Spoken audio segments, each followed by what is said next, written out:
السلام علیکم دوستو، کروڑوں درود السلام حضور صلی اللہ علیہ وآلہ وسلم پر اور ان کی آل اور اولاد پر۔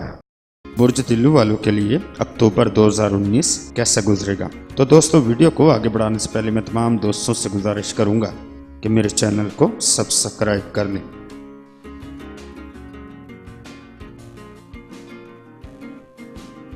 برج دلو والوں کا تھوڑا سا تعارف۔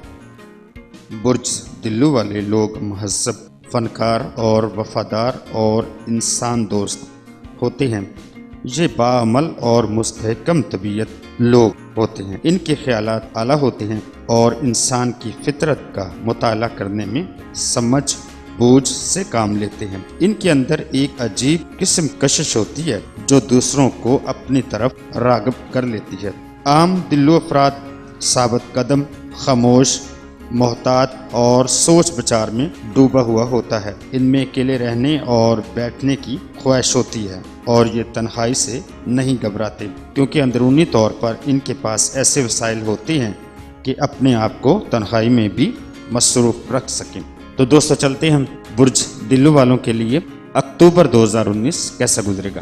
یکم تا 8 اکتوبر راس آپ کے چھٹے گھر میں موجود ہے، اپنے دشمنوں پر غلبہ پانے میں مددگار ثابت ہوگا۔ 8 اکتوبر مریخ آپ کے چاچا 8ویں گھر سے 9ویں گھر میں داخل، جس سے آپ کو اپنی عادات کو درست رکھنا ہوگا، کیونکہ یہاں مریخ آپ کو بد صحبت بنانے کی کوشش کرے گا اور آپ کی طبیعت عیش و عشرت، شراب نوشی اور قمار بازی اور بے ایمانی کی کیفیت پیدا کرنے کی کوشش کرے گا۔ عطارد آپ کے 8ویں گھر میں موجود ہے، جس سے آپ کے کام کرنے کی صلاحیت کو بڑھانے کا باعث بنے گا اور خاص کر دستکاری اور میکینیکل کاموں میں آپ کا مددگار ثابت ہوگا۔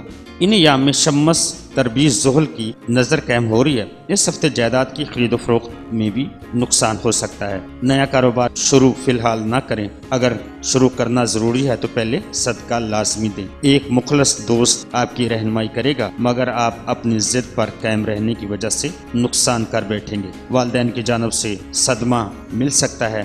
دوست احباب میں آپ کی عزت میں اضافہ ہو سکتا ہے۔ 9 تا 16 اکتوبر زہرہ آپ کے 9ویں گھر سے 10ویں گھر میں داخل ہوگا، جس سے آپ کو وراثتی معاملات میں تکلیف کا باعث بنے گا۔ اگر آپ کی وراثتی جائیداد کا کوئی مقدمہ چل رہا ہے تو اس میں تاخیر پیدا کرے گا۔ ان ایام میں آپ کا حاکم سیارہ مضبوط پوزیشن میں ہے۔ عطارد زحل کی مثبت نظر آپ کو فائدہ دے گی۔ اس ہفتے کسی خاص مقصد کے لیے عزیز یا دوست سے تعاون کرنا چاہتے ہیں تو بآسانی آپ ان سے مل سکیں گے، اور وہ افراد جو اس پوزیشن میں ہیں کہ آپ کو مشورہ اور مدد دے سکیں، وہ بھی اس وقت آپ کی دلچسپیوں کو موافقت میں ہیں۔ رشتہ داروں سے بھی تعلقات خوشگوار ہو جائیں گے۔ ان کی آمد جن سے ملاقات پر بہت خوشی کا احساس ہوگا۔ 17 تا 25 اکتوبر مشتری آپ کے 11ویں گھر میں موجود ہے، جس سے آپ کو بچت کرنا چاہیے اور پیسے کو دیکھ بھال کر استعمال کرنا چاہیے۔ ملازمت پیشہ افراد کا افسران والا سے تعاون حاصل کرنا بہت ضروری ہے، ورنہ ناگہانی حالات کا مقابلہ کرنا ہوگا۔ رومانوی ماحول میسر آئے گا۔ کاروباری پوزیشن مستحکم رہے گی۔ ذہنی دباؤ کے بڑھ جانے اور افشائے راز کا خدشہ ہے۔ کوئی نیا کاروباری معاہدہ طے کر سکیں گے۔ ملازمت کے معاملات میں احتیاط ضروری ہے۔ دوستوں اور حلقہ احباب میں آپ کی شخصیت ابھرے گی۔ کاروباری پوزیشن مستحکم رہے گی۔ 26 تا 31 اکتوبر زحل آپ کے 12ویں گھر میں موجود ہے، جس سے آپ کی کام کرنتار سست ہو جائے گی اور آپ جس سے وعدہ کریں گے آپ اپنی کوشش کے باوجود بھی وعدہ پورا نہ کر سکیں گے، اور جو بھی نیا کام شروع کریں گے اس سے دل برداشتہ ہو کر ادھورا چھوڑ دیا کریں گے۔ کواکبی صورتحال مجموعی طور پر اتنی اچھی نہیں ہے۔ ازدواجی معاملات میں بھی بگاڑ پیدا ہو سکتا ہے۔ گھریلو مسائل کو گھر میں ہی بیٹھ کر حل کیا جائے تو زیادہ بہتر ہے۔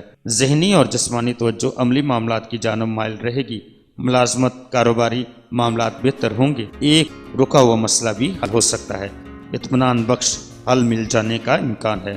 شراکتی کاروبار سے گریز کریں، یقیناً نقصان آپ کے ہی حصے میں آئے گا۔ تو دوستو، اپنا بہت سارا خیال رکھیے گا اور اپنے پیاروں کا بھی خیال رکھیے گا۔